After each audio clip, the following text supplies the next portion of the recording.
Theresa May's flagship EU Withdrawal Bill was passed by the CommonsAt at the end of a marathon final day of debate on the flagship measure. MPs voted by 324 to 295 to give the legislation its crucial third reading. The vote set the stage for a showdown with the House of Lords, where anti-Brexit peers are threatening to try to dilute or even reg the bill, and Labour's bitter divisions over Europe were laid bare yesterday when 48 of the party's MPs defied Jeremy Corbyn by backing an attempt to keep Britain in the EU single market and customs union. They ignored the leader's call to abstain by supporting an amendment tabled by the Scottish National Party. It was defeated by 322 votes to 99. Ministers were relieved last night when the months of Commons clashes about the bill which lays the legal groundwork for a smooth Brexit by transferring EU regulations to the UK statute book were concluded. This is a critical piece of legislation. David Davis, EU Exit Secretary David Davis, said, "We are pleased that the bill has successfully completed this stage of its passage through Parliament. From the beginning, our approach has been to work constructively with MPs from across the House wherever possible to improve the bill. This is a critical piece of legislation that aims to maximize certainty for individuals and businesses after our exit. We are looking forward to working with peers as the bill enters its next stage of scrutiny in the House of Lords at the end of this month." A series of attempts by Labour, Lib Dem and SNPs to amend the bill were defeated in a marathon 20 Commons votes yesterday. Opening the third reading debate last night, Mr. Davis said the bill had reached an historic milestone. "This bill is essential for preparing the country for the historic milestone of withdrawing from the European Union," he said. "It ensures that on day one we'll have a statute book that works, delivering the smooth and orderly exit desired by people and businesses across the United Kingdom, and being delivered by this government." He said the bill was a complex piece of legislation that MPs had spent more than 80 hours discussing, including more than 500 amendments and new clauses.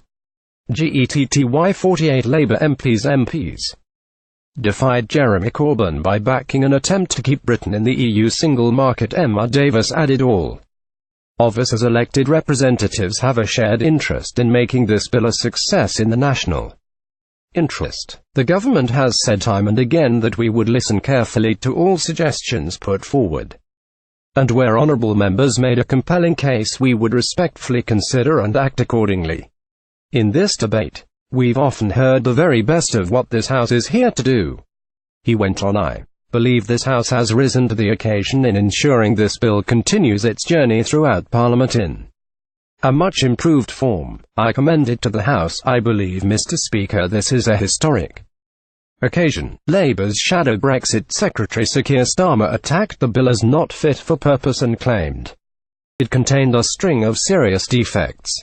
"This bill has never been fit for purpose. It was not fit for purpose when it started its life last year, and after 64 hours at committee and 10 hours at report it is still not fit for purpose," the Labour frontbencher said, criticising ministers' refusal to accept Labour's proposals for amending the bill. He added, "We have been talking to a brick wall.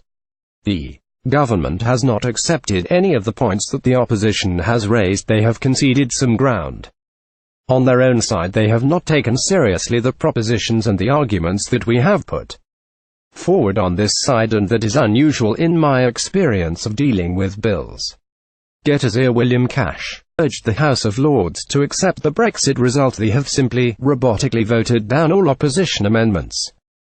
Senior Tory backbencher Sir William Cash, chairman of the Commons EU Scrutiny Committee, said the bill reflects the will of the people on the 26th of June 2016 and the will of this House.